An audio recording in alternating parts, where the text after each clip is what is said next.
Have you ever thought about this? What if a country's entire literary history, its soul, really, the stuff written down in its poetry, wasn't something that was just discovered, but was actually invented? What if it was intentionally reshaped, rewritten, all to serve a very specific political goal? Well, today we're diving into the fascinating story of how a government did just that, literally grafting a new past onto an old one. Okay, so let's get right into this. The key, and I mean the entire key to understanding this story, is this one powerful metaphor: grafting. Now, in gardening, you take a branch from one tree and you physically attach it to the root of another. You force them to grow together into a single new plant. But what if you could do that with culture? What if you could force one group's history onto the historical roots of another, all to create a brand new, unified national story? So why would anyone even do this? How does a project this massive even get off the ground? Well, to get to the how, we've absolutely got to understand the why. We need to look at the intense political climate that made this whole cultural project seem not just possible, but necessary. All right, let's set the stage here. It's 1949, and the KMT government has just retreated to Taiwan after the Civil War. Across the strait, mainland China is now under communist rule. Fast forward to 1966, Mao Zedong unleashes the Cultural Revolution, a massive campaign to destroy traditional Chinese culture. So what happens in Taiwan? The very next year, the KMT government launches a counterattack, the Chinese Cultural Renaissance Movement. You have to understand, this was way more than just about art and poetry. It was a political war over who was the true inheritor of 5,000 years of Chinese civilization. And there's actually a term for this kind of strategy. It's called official nationalism. It's basically a top-down power move. A ruling group feels like its authority is shaky, so it creates this big, unified story about the nation. A story that, what a coincidence, makes them look like the essential, rightful leaders. And look, they weren't exactly hiding their intentions. The movement's own Secretary General put it right out there. He said the whole point was to get people to stop thinking of themselves as just Taiwanese. The goal was to build a much bigger identity, an identity centered on being the one true government for all of China, with the ultimate dream of one day retaking the mainland. So who was running the show here? Was this some kind of independent grassroots movement for the arts? Not a chance. Just look at this list. The president of the whole committee was the president of the country, Chiang Kai-shek himself. The Secretary General, the head of the KMT party. All the key roles were filled by top government officials and party bosses. The cultural movement and the state were basically the same thing. Okay, so they had a clear motive and all the right people in place. But how did they actually pull it off? Well, the very first step in grafting a new history onto an old one is you have to make it seem like the old one is dying. You've got to create a vacuum. In 1975, the movement published its official story, a book called The History of Literature and Art in the Republic of China. And its argument about Taiwan was simple but pretty brutal. Before we, the KMT, got here, your local literature was basically falling apart. It was a culture that had completely lost its way. And the history built this narrative so carefully. First, it claimed that the old classical style of poetry was being pushed out. Then, it argued that the new literature taking its place was weak and flimsy because it had been cut off from its cultural motherland back in China. And finally, it said both of these traditions were being wiped out by the influence of the Japanese colonial government.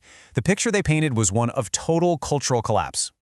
And right there, that's the genius of the plan, from their perspective. If your local culture is on life support, well, it means a hero, right? This story of decay perfectly set up the KMT government to be seen not as newcomers, but as saviors, arriving in the nick of time to rescue a dying culture and plug it back into its true Chinese roots. So, once they'd created this idea of a cultural vacuum, it was time for the actual graft. And this is where it gets really clever. They had to create a link between two groups of poets who, on the surface, had almost nothing in common to create this illusion of one long, unbroken tradition. Think about it. On one side, you have the local Taiwanese poets who lived for decades under Japanese rule.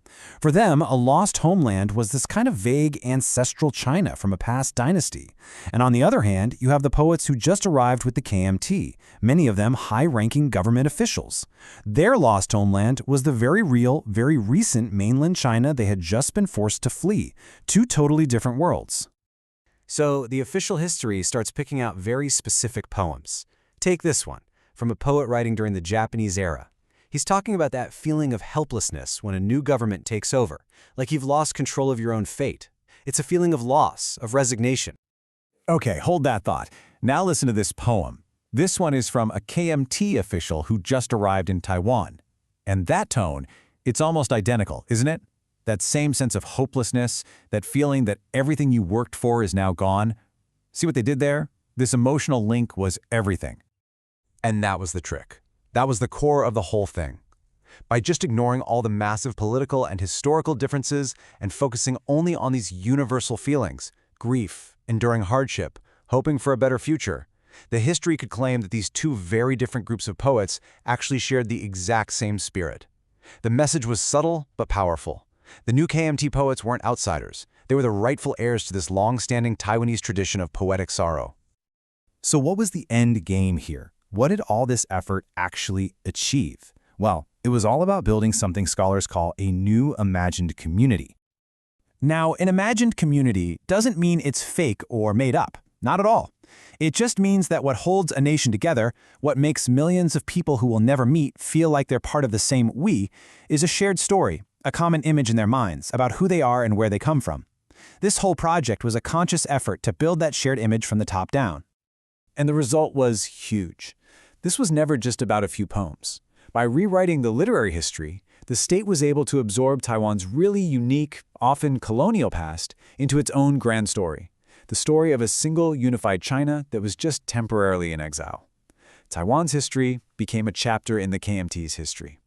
So if you wanted to do this yourself, if you wanted to graft a national history, here's the playbook we've just uncovered. Step 1, claim the local culture is dying. Step 2, introduce yourself as its savior. Step 3, cherry-pick emotional similarities to create a link between the old and the new. And Step 4, publish this new combined story everywhere and declare it the official truth.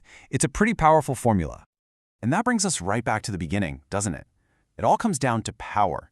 By controlling the stories a country tells about itself, a government can shape that country's identity, make its own power seem natural and inevitable, and point everyone towards a single, unified future.